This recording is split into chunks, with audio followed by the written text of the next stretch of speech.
I have been a perfectionist most of my life. A people pleaser, a doer. I get things done. And I had a really amazing childhood. I was the kid that my dad, all he'd have to do is look at me and be like, Amanda Jean, and I would bawl. Like, as opposed to my brother, who he would look at how far the cookie jar was, see if he had time to like run and grab the cookie and dodge my dad before he got the spanking so he'd have enough time to eat it.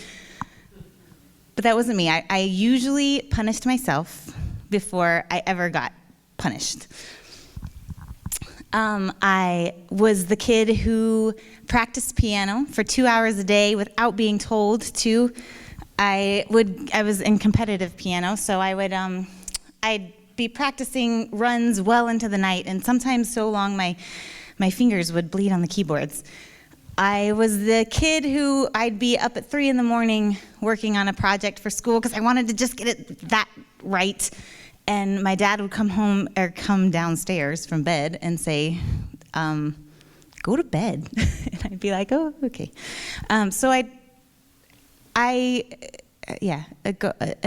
Overachiever, what do you call it? I don't know. So I got straight A's through up until 8th grade. And I remember my first B, and it was a defining moment because I remember the feeling, I kind of knew it was coming anyway, but I had tried everything I could. It was in algebra, and I'd done everything I could, and there was just, I couldn't get an A. And I remember it was a cool moment because it made me realize it wasn't that bad. Like, I was like, oh, is it? Okay. And so then all my perfectionism started to like ease up just a bit. And I started hanging out with friends more. I started enjoying myself a bit more and enjoying life more. And because I saw that, it wasn't the end of the world. I think differently than most people. I grew up in a very conventional world, but my thoughts have always been a lot different than most people, I find. And I do remember many days in class, and I'd be staring out the window, and I'd be supposed to be listening to whatever was being talked about by the teacher. But I'd be staring at this gorgeous sunny day, and I'm stuck inside these 4 walls, and I would envision standing up in the middle of class and screaming at the top of my lungs. And it was a fun envisioning? No. It was fun for me to envision this because I would just imagine all the reactions and what would people do. And just kind of shake things up a bit. But of course I didn't. I stayed quiet, and I came back out of my daydream, and I went back to listening to the teacher, like I was supposed to. So I'm a people pleaser. What did I figure out?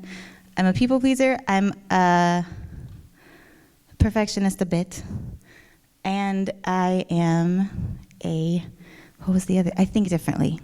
So these qualities all have led me to a lot of successes in my life. These are great qualities, right? But they're also what have led to my biggest struggles. At 15, I started cutting myself.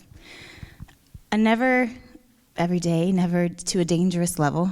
But I would, it would come after a time at a moment where I felt misunderstood, or I felt like I had disappointed somebody, and I would sneak away, and I would just make small scrapes on my skin in places that people couldn't see, that would be hidden by clothes.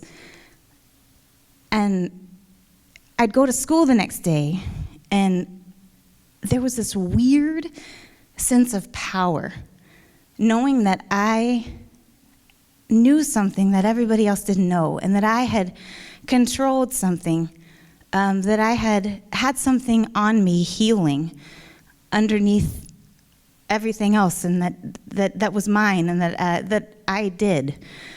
Only I didn't have control. And it was the exact opposite of control that led me to do it in those times. And it started to go into more of a shameful addiction. I'd go for months without thinking about it or anything, but then I don't know what would trigger it. But then all of a sudden some thoughts and visions for several weeks would just come into my head, flashes and images in my head and these urges to cut. And I would stumble onto some event, some random thing that normally would not be that big of a deal, but because of all the buildup, I would just go and grab a knife so I could get it out of my head and it'd be done, and the obsession would be done and it'd be gone, and I'd be completely happy for like 3 months after that, or 4 or 5, sometimes longer.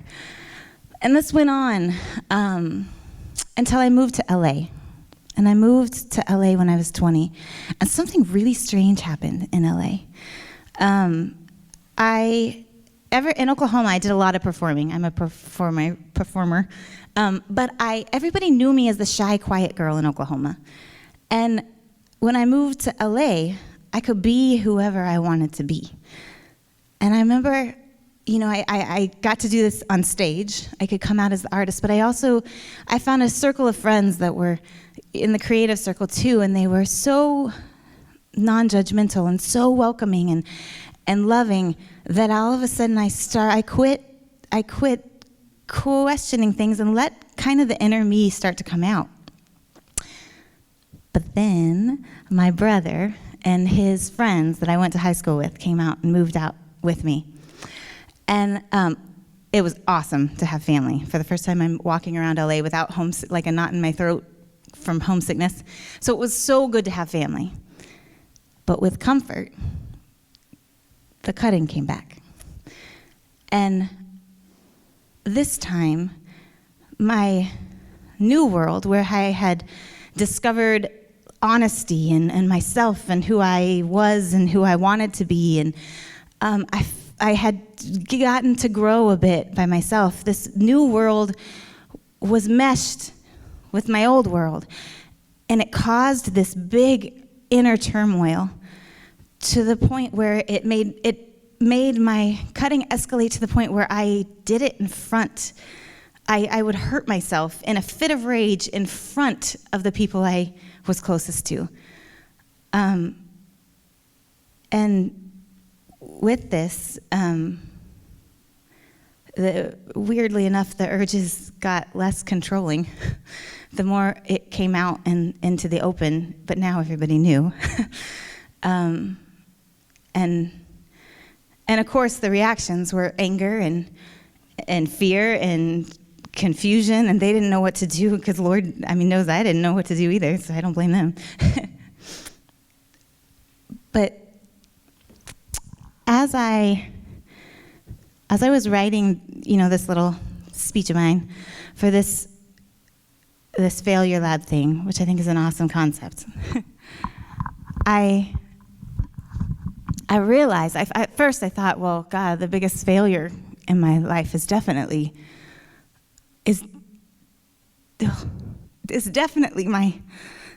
my struggle with, I didn't want to do this. My struggle with self-harm. And I thought that was my struggle, but I realized as I was writing through all this that it's not my biggest struggle and my biggest failure. It might be my biggest struggle, it's not my biggest failure. My biggest failure is not speaking up.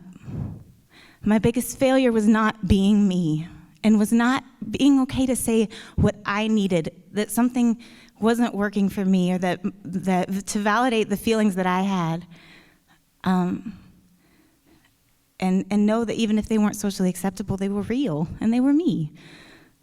And my biggest failure is expecting that perfection is better than mistakes.